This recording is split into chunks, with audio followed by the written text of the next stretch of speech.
Sahas media news కు స్వాగతం. ఆంధ్రప్రదేశ్ రాష్ట్రం మాజీ ముఖ్యమంత్రి వైఎస్ జగన్మోహన్ రెడ్డి ఆదేశాల మేరకు డోన్ నియోజకవర్గం మాజీ మంత్రి బుగ్గన రాజేంద్రనాథ్ రెడ్డి మరియు బనగానపల్లె మాజీ ఎమ్మెల్యే కాటసాని రామిరెడ్డి గారి ఆధ్వర్యంలో రైతన్నకు బాసటగా వైఎస్ఆర్సీపీ కాంగ్రెస్ పార్టీ అన్నదాత పోరు కార్యక్రమం డోన్ వైఎస్ఆర్ కాంగ్రెస్ పార్టీ కార్యాలయం నుండి ర్యాలీగా బయలుదేరి పాత బస్టాండ్ సమైక్యాంధ్ర కట్ట దగ్గర భారీ బహిరంగ సభ నిర్వహించడం జరిగింది. సభ ముగిసిన అనంతరం ఆర్డీఓ కార్యాలయం వరకు ర్యాలీగా కార్యకర్తలతో తరలివెళ్లి డోన్ ఆర్డీకి వినతి పత్రం ఇవ్వడం జరిగింది. ఈ కార్యక్రమంలో వైఎస్ఆర్సీపీ నాయకులు, కార్యకర్తలు, అభిమానులు పెద్ద ఎత్తున పాల్గొని కార్యక్రమాన్ని దిగ్విజయంగా చేయడం జరిగిందని వెల్లడించారు. వైఎస్ఆర్ కాంగ్రెస్ పార్టీ అన్నదాత పూర్వం అనే కార్యక్రమం ద్వారా ఈరోజు అన్ని ఆర్డీఓ కార్యాలయాల దగ్గర ఒక వినతి పత్రాన్ని రైతు నాయకులు, వైఎస్ఆర్ పార్టీ శ్రేణులు అందరూ కలిసి ఆర్డీఓ గారికి వినతి పత్రం ఇవ్వమని చెప్పి జగన్మోహన్ రెడ్డి గారి ఆదేశాల మేరకు ఈరోజు మన డోన్ ఆర్డీఓ గారికి ముఖ్యంగా రైతు సమస్యల గురించి, ఈరోజు యూరియా కొరత ఎదుర్కొంటున్న విషయం గురించి ఇక్కడ ఒక వినతి పత్రం కూడా ఆర్డీఓ గారికి ఇవ్వడం జరిగింది. ఈ కూటమి ప్రభుత్వం అధికారంలోకి వచ్చిన తర్వాత ఈరోజు రైతులు, ప్రతి రైతు కళ్ళల్లో కన్నీళ్ళు తప్ప ఏది కూడా ఎగరడం లేదు. ఎందుకంటే ఈరోజు రైతులకు గిట్టుబాటు ధర లేదు. ఏ పంటకు, ఒక మిర్చి పంట కానీ, ఒక ఉల్లి కానీ, ఒక వరికి కానీ, ఏ పంటకు కూడా, పొగాకు కానీ, ఏ పంటకు కూడా గిట్టుబాటు ధర లేదు. సరే, గిట్టుబాటు ధర లేదు. మరి కనీసం ఈరోజు ఎరువులకు సంబంధించి ముఖ్యంగా యూరియా ఈరోజు రాష్ట్రంలో ఎక్కడికి వెళ్ళినా కూడా ఏదో ఈ ప్రాంతంలో బాగుంది, ఈ ప్రాంతంలో బాగలేదని మొత్తం రాష్ట్ర వ్యాప్తంగా ఈరోజు యూరియా కొరత ఎదుర్కోవడం జరుగుతుంది. మేము గత 4-5 నెలల క్రితమే కలెక్టర్ గారిని కలిసి ఒక వినతి పత్రం కూడా ఇవ్వడం జరిగింది, మేడం గారికి కూడా. ఈ విధంగా ఈ యొక్క జిల్లాలో, ముఖ్యంగా నంద్యాల ప్రాంతంలో, ఈ యొక్క ఏపీలోనే ఎక్కువగా వరి పంట ఎక్కువ వేసే ప్రాంతం నంద్యాల ప్రాంతం. ఈ నంద్యాల జిల్లాకు ప్రత్యేకంగా ఎక్కువ మోతాదులో ఈ యొక్క ఎరువులు తెప్పియండి. ముఖ్యంగా ఈ యొక్క యూరియా కొరత ఏర్పడుతూ ఉంది. ఈ యొక్క తెలుగుదేశం పార్టీ నాయకులు కనుసన్నల్లోనే యూరియా కూడా మరి వాళ్ళ ఇళ్లలోకి తీసుకుపోతున్నా కూడా అధికారులు ప్రేక్షక పాత్ర వహిస్తూ ఉన్నారు. ఈరోజు ప్రతి గ్రామంలో ఆర్బీకే కేంద్రాలు జగన్మోహన్ రెడ్డి గారు ఏర్పాటు చేశారు కాబట్టి ఆ ఆర్బీకే కేంద్రాల ద్వారా ఈ యూరియా మరి రైతులకు మరి ఇవ్వండి అని చెప్పి మేము చెప్పడం జరిగింది. మరి ఈరోజు లారీల్లో యూరియా వస్తూ ఉంది. మరి యూరియా వచ్చినప్పటికీ కూడా ఎక్కడ రైతులకు, నిజమైన రైతులకు ఎక్కడికి పోవడం లేదు, అది దళారుల చేతుల్లోకి పోతూ ఉంది. ముఖ్యంగా తెలుగుదేశం పార్టీ నాయకులు, ఒక్కొక్క నాయకుడు ఇళ్లలో 100 నుంచి బస్తాలు వాళ్ళ ఇళ్లలోనే ఉన్నాయి. మరి సామాన్యమైన రైతులు ఈరోజు యూరియా లేక, యూరియా దొరక్క 272 రూపాయలు వేసే బస్తా 450 నుంచి 500 రూపాయలు ఈరోజు బ్లాక్ మార్కెట్లో కొంటా ఉన్నారు.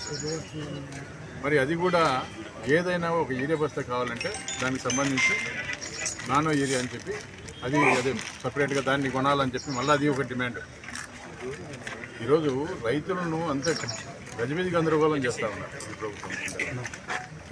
మరి ఈ విధంగా చేస్తూ ఈరోజు సాక్షాత్తు ఈరోజు వ్యవసాయ శాఖ మంత్రి అచ్చెన్నాయుడు గారు చెప్తా ఉన్నారు.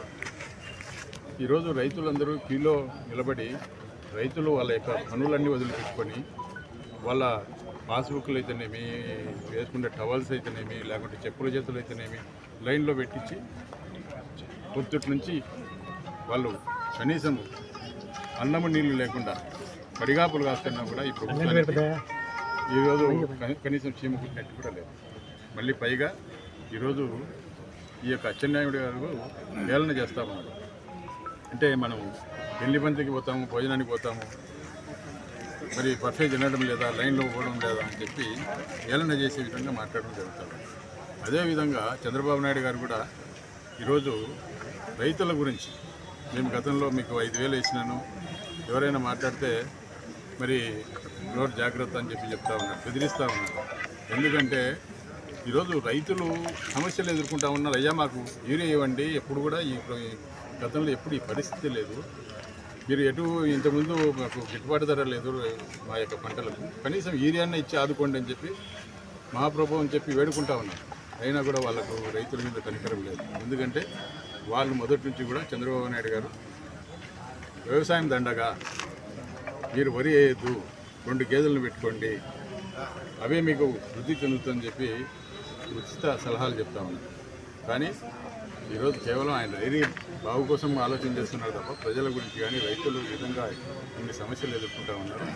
ఏ విధంగా ఈ సమస్యలు పరిష్కారం చేయాలి అంటే జగన్మోహన్ రెడ్డి గారు కూడా సచివాలయ వ్యవస్థ ఏర్పాటు చేయడం, అదేవిధంగా ఈరోజు ఆర్బీకే కేంద్రాలు ఏర్పాటు చేయడం.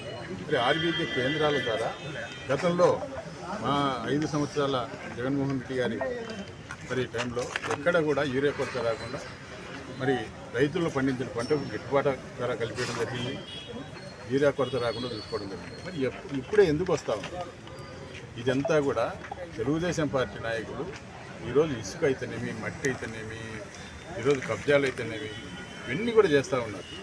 దీన్ని కూడా యూరియాను కూడా దీన్ని రైతులకు అందకుండా వాళ్లకు సంబంధించిన నాయకులకు, వాళ్ళ ఎమ్మెల్యేలకు, వాళ్ళ మంత్రులకు, వాళ్ళ ఇళ్లలో యూరియా ఉంది తప్ప యూరియా లారీల్లో వస్తూ ఉంది. కానీ ఎవరికి వెళ్తూ ఉంది? ఈ యొక్క తెలుగుదేశం పార్టీ నాయకులు ఇళ్లలోకి వెళ్తూ ఉంది. ఎక్కడ కూడా రైతులకు ఇచ్చే పరిస్థితి లేదు. మేము ఆర్డీఓ గారికి కూడా ఒకటి ఇప్పుడు విజ్ఞాపన పత్రం కూడా ఇవ్వడం జరిగింది. మీరు దయచేసి ముఖ్యంగా ఈ యొక్క డోన్ ప్రాంతంలో కూడా వరి పంట ఎక్కువ వేస్తూ ఉన్నారు, మొక్కజొన్న ఎక్కువ వేస్తూ ఉన్నారు. మరి ఈ టైంలో ఇది సీజన్, ఈ టైంలో మీరు ఈ యొక్క యూరియా ఇస్తే రైతులకు ఉపయోగం ఉంటుంది. మీరు అయిపోయిన తర్వాత ఇచ్చినా ఉపయోగం లేదు. మీరు వ్యవసాయ శాఖకు సంబంధించిన అధికారులతో ఒక సమావేశం ఏర్పాటు చేసి వీరందరికీ కూడా ఆర్బీకే కేంద్రాల ద్వారా ముందు ఒక లారీ వచ్చిన తర్వాత ఏదైతే పాస్బుక్లు ఉన్నాయో ఎందుకంటే ఎకరం ఉండేవానికి అదే ఉంది, 100 ఎకరాలు ఉండేవానికి అదే ఉంది. అసలు పొలం లేని వాడు కూడా ఈరోజు మాకు కావాలంటున్నారు. ఎందుకంటే ప్రతివాడు ఈరోజు బ్లాక్ మార్కెట్ అమ్మాలా, ఏదో తీసుకొని పోయి అమ్ముకోవాలని చెప్పి ప్రయత్నం చేస్తా ఉన్నారు. ఇటువంటి పరిస్థితి పునరావృతం కాకుండా ప్రభుత్వం చర్యలు తీసుకోవాలా. అదేవిధంగా ఈరోజు వైఎస్ఆర్ పార్టీ శ్రేణులందరూ కూడా రాష్ట్రంలో మరి పెద్ద ఎత్తున ఈ ధర్నా కార్యక్రమం చేయాలా, నిరసన తెలియజేయాలా, ర్యాలీలు చేయాలని చెప్పి మేము ఆలోచన చేసినాం. కానీ ఈరోజు ఈ ప్రభుత్వం ఒక మొండి వైఖరితో ఈరోజు ఈ యొక్క రైతుల యొక్క సమస్యల గురించి ఎక్కడ బయటికి వినపడకూడదు, కళ్ళకు కనపడకూడదని చెప్పి ఈరోజు పోలీసులను పెట్టి కేవలం ఆర్డీఓ దగ్గరికి కూడా 20 మందే రావాలి. ఇక్కడ ర్యాలీలు చేయకూడదు. ర్యాలీలు చేస్తే మేము కేసులు పెడతాం, జైలుకు పంపిస్తామని చెప్పి ఒక బెదిరింపు ధోరణితో ఈ ప్రభుత్వం ఆలోచన చేస్తాము. కాబట్టి ఈరోజు నిరసనగా మరి ఈరోజు కేవలం చాలామంది కార్యకర్తలు, నాయకులు, రైతులు రావడం జరిగింది. అయినప్పటికీ కేవలం ఒక 20 మంది మాత్రమే ఇక్కడికి వచ్చి మరి వినతి పత్రం కూడా ఇవ్వడం జరిగింది. ఏదేమైనా కూడా జగన్మోహన్ రెడ్డి గారు రైతుల గురించి, రైతు కుటుంబం నుంచి వచ్చినారు కాబట్టి ఆయనకు రైతుల యొక్క సమస్యల గురించి అవగాహన ఉన్న వ్యక్తి. కాబట్టి గతంలో ఆయన పరిపాలనలో ఎక్కడా రైతులకు సమస్య రాకుండా చూసుకోవడం జరిగింది. ఈ ప్రభుత్వం కూడా మేము ఒకటే ఆలోచన చేస్తాము. మీరు ఏదో గతంలో ఇది వ్యవసాయం దండగా అని చెప్పినారు కాబట్టి ఇప్పుడు కూడా దండగా చేయాలని చెప్పి ప్రయత్నం చేయకుండా మీరు ఇప్పటికే ఈ ప్రభుత్వం వచ్చిన తర్వాత ఈ 15 నెలల కాలంలో రైతులకు వడ్డీ విట్టడం జరిగింది. వాళ్ళు పండించిన పంటకు గిట్టుబాటు ధర